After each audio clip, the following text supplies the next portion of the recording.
Hello friends, नमस्कार। मेरे YouTube channel study point 81 में आपका स्वागत है। हम आज की इस वीडियो में मौर्य शासक अशोक के अभिलेख से संबंधित महत्वपूर्ण बातों को जानेंगे। अब हम लोग आज के अपने टॉपिक की ओर चलते हैं। भारत में अभिलेख के माध्यम से जनता से संवाद स्थापित करने वाला पहला शासक अशोक था, जिसे अभिलेख के माध्यम से संवाद करने की प्रेरणा इराक के शासक डेरियस या दारा से मिला था। 1750 में टी फैंथलर ने सर्वप्रथम अशोक के अभिलेख दिल्ली मेरठ को खोजा था। अशोक के अभिलेख दिल्ली टोपड़ा को सर्वप्रथम 1837 में जेम्स प्रिंसेप ने पढ़ा था।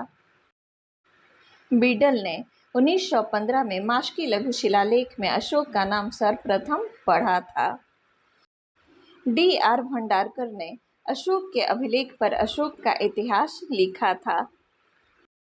अशोक के सभी अभिलेखों की भाषा प्राकृत है, परंतु लिपि अलग अलग है। अशोक के अभिलेख में 4 लिपियों का प्रयोग किया गया है: ब्राह्मणी, खरोष्टी, अरामेइक और यूनानी, जिसमें सबसे ज़्यादा ब्राह्मणी लिपि का प्रयोग किया गया है और सबसे कम यूनानी लिपि का प्रयोग हुआ है। अशोक को अभिलेख लिखने के लिए पत्थर यूपी के चुनार से मिलता था। अशोक के सभी स्तंभ लेख और गुहा लेख में ब्राह्मणी लिपि का प्रयोग किया गया है और सभी की भाषा प्राकृत है। सम्राट अशोक का मानसेहरा और शाहबाजगढ़ी बृहद शिलालेख में खरोष्टी लिपि का प्रयोग हुआ है। ये दोनों बृहद शिलालेख पाकिस्तान में स्थित हैं। अशोक का एरागुड़ी शिलालेख ऐसा शिलालेख है जिसमें ब्राह्मणी और खरोष्टी दोनों लिपियों का प्रयोग हुआ है। अशोक का लघुमान और तक्षशिला अभिलेख में अरामेइक लिपि का प्रयोग किया गया है। लघुमान अभिलेख अफगानिस्तान में और तक्षशिला अभिलेख पाकिस्तान में स्थित है। प्रयाग स्तंभ लेख में 3 शासक, मौर्य शासक अशोक, गुप्त शासक समुद्रगुप्त और मुगल शासक जहांगीर का नाम उत्कीर्ण है। दिल्ली मेरठ स्तंभ लेख को मेरठ से लाकर दिल्ली में और दिल्ली टोपरा स्तंभ लेख को हरियाणा से लाकर दिल्ली में फिरोज शाह तुगलक ने रखवाया था। प्रयाग स्तंभ लेख में अशोक की रानी कारुबाकी तथा पुत्र तीवर का उल्लेख मिलता है।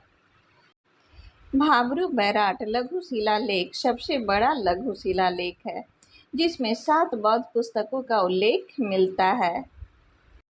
सम्राट अशोक अपना बौद्ध धर्म में आस्था भाबरू बैराट लघु शिलालेख के माध्यम से ही करता है।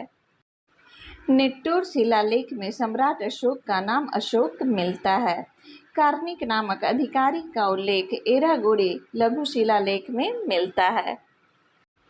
शरीकुना अभिलेख में यूनानी और अरामेइक लिपि का प्रयोग हुआ है, जो कंधार में स्थित है।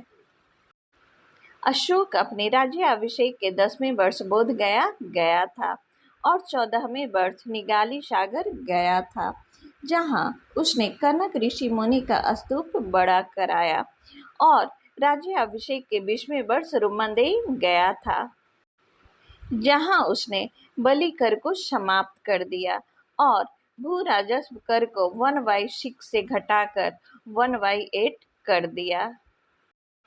इस प्रकार हम लोगों ने आज के वीडियो में अशोक के अभिलेख से संबंधित कुछ महत्वपूर्ण फैक्ट को जाना और समझने का प्रयास किया। इसी के साथ मेरा आज का वीडियो समाप्त होता है। हम लोग फिर मिलेंगे नए वीडियो में, तब तक के लिए नमस्कार।